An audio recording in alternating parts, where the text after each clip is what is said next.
kuweza kukusanyika mahali kama hapa na kuweza kusikia ilmu na kusikia maendeleo ya vijana katika dini yetu na kusikia mambo mazuri ambayo kwamba yaliyoelezwa hapa kutoka kwa vijana. Kwanza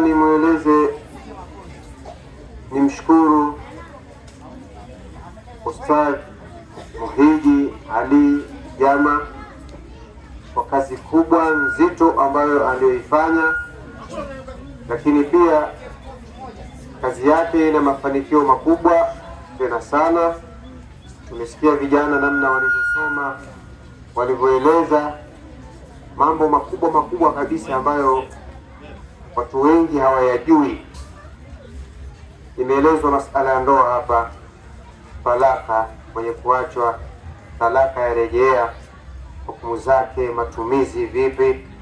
Nafikiri sote tumesikia ni maendeleo na ni faida kubwa ambayo kwamba iliyoelezwa hapa. Watu wengi vitu vile hawavijui, lakini leo vimeelezwa. Alhamdulillah, Mwenyezi Mungu ambarikie yeye mwalimu wetu Ustadh Muhiji na mzidishie umri mrefu wenye baraka, lakini pia ampe ilmu yenye maarifa na ilmu iliyokuwa kubwa. Lakini pia vijana waliosoma, alhamdulillah, wote mmesoma vizuri, Kama ningekuwa na mapesa ningewatunza wote, lakini mapesa sina. Lakini inshallah nitamuomba Muhiji aniteulie wale ambao kwamba wanastahili kupewa zawadi ndogo tuwapatie.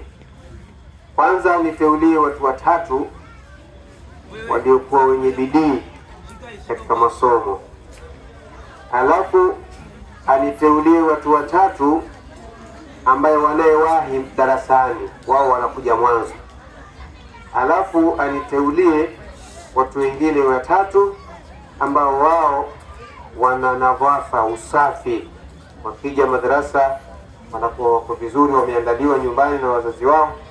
Hawa insha Allah tutawatazama kwa zawadi japokuwa chache, lakini insha Allah tutawatazama kwa zawadi. Lakini wale wote waliofikia mashafu, insha Allah kila mmoja tutampa msahafu mmoja. Wote waliofikia mashafu tutawapa mashafu mmoja, na wale wajuzuu pia wote tutawapa juzuu moja, wote waliosoma hapa, ili kuwapa moyo na kuwashajiisha vijana wetu. Lakini pia nirudi kwa wazazi, mnawashukuru sana, tena tunawashukuru kweli kwa kumshika mwalimu, kwa sababu bila ya wazazi mwalimu hawezi kufanya jambo lolote. Kwa sababu wazazi mkishikamana na mwalimu, basi maendeleo yatapatikana na vijana watasoma. Lakini katika hawa wazazi ni shukuru pia kamati ya madarasa yetu. Hii ni kamati madhubuti na ni kamati tendaji, si kamati tu ili mradi kamati, ni kamati ambayo kwamba inayofanya kazi sawa. Lakini katika hii kamati nimhusishe mmoja kwa niaba yao, katibu wa kamati yetu. Katibu wetu alhamdulillah ni mtu ni mujahida, ni mtu mwenye bidii kubwa sana, ana jitihada kubwa sana ya kuleta maendeleo katika madrasa yetu.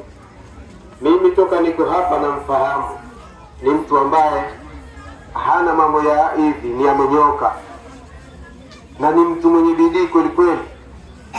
Mimi nafikiri ni hakika, lakini toka niko hapa nilikuwa nafahamu hilo. Mengi yanayofanyika hapa ni jitihada zake. Wazazi wanachangia sawa, lakini yeye ana mchango wa ziada, yeye akiwa kama waziri wa mambo ya ndani, lakini ana rais wake. Hawa watu wawili wameshikana vizuri sana katika kuibeba madrasa hii. Kwa hiyo Katibu, hongera sana, lakini pia mfikishie salamu rais kwamba tumefurahi kwa jitihada zenu katika kusimamia suala zima la madrasa. Turudi tueleze faida ya huu usimamizi wa maendeleo ya madrasa, lakini tueleze faida kwa wazazi. Nini mnapata kuwaleta watoto wenu madrasa? Kuna hasara ngapi mnaipata na kuna faida ngapi mnazipata? Mtume sallallahu alaihi wa alihi wasallam anatuambia